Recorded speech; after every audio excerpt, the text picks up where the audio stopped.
Good morning, everyone. I would like to start with a simple question. What if I told you that what makes people strong is not having answered life? Or what is the real difference is how they respond to life challenge? Most of you believe that you'll finally feel better, your problem disappear. When the assignments are finished, when the exams are over, when everything finally goes according to plan. But life really works that way. Every time one challenge ends, another one begins. So maybe that better question is not how do we get rid of all your problems? So maybe that better question is how do we keep moving forward when every our problems are still here? Instead of giving you an answer, we would like to show you one. Take a look at this glass. The water is cloudy. Imagine that this glass representation your mind we were under stress. Stress deadline, family problems, pressure from the school, conflict with your friends, worry about the future. Everything mixed together. And when everything builds up, it's hard to think clearly. It's hard to focus. It's hard to know what to do next. So here's your question for you. How do we make this water clearer?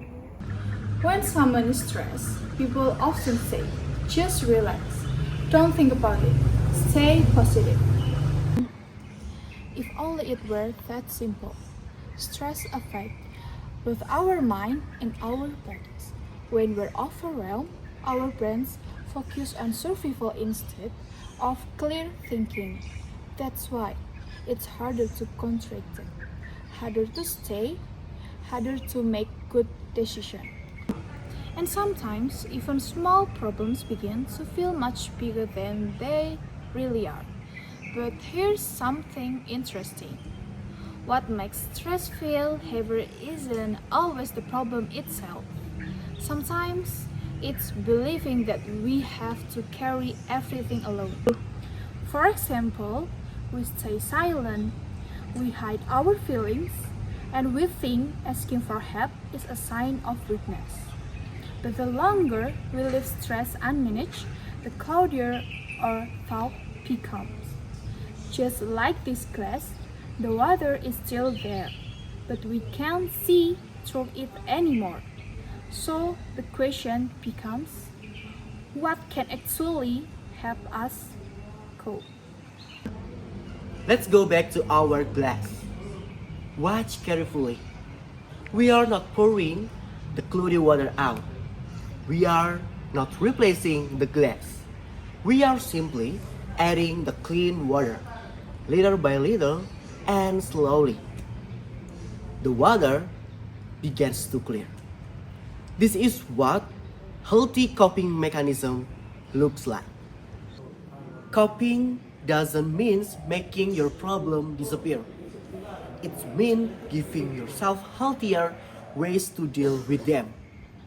The clean water can represent many things, like talking to someone you trust, taking a break, exercising, and everything what do you like hobby or positive habit. The next question, will this solve every problem? And the answer, big no. The deadlines are still there. The responsibilities are still there. And your challenges are still there. But something important has changed. And this is you. Your mind becomes too calm, your thought becomes too clear. And when you think more clearly, you're better able to face whatever comes next. So guys, why coping matters more than you think? Because life doesn't promise fewer problems, but it does give us a chance to build a healthier ways to face them. Let's see at this glass one last time. At begins, the water was so dirty, and now you can see the water much clearer. It's not because the dirty water magically disappeared, but it's because the clear water add little by little. That's exactly how healthy coping works. Small habits might seem not powerful at first, but talking with your friends, getting for a walk, having a good time for yourself, they look small, but together they will help you to face the reality. They help you to coping your stress. Next time, when your life feels so heavy or you have any problems, you can remember this class. We can control what will happen to our life, but we can choose how we respond. And the end, strength is not about life without stress, but how we respond the reality. Thank you.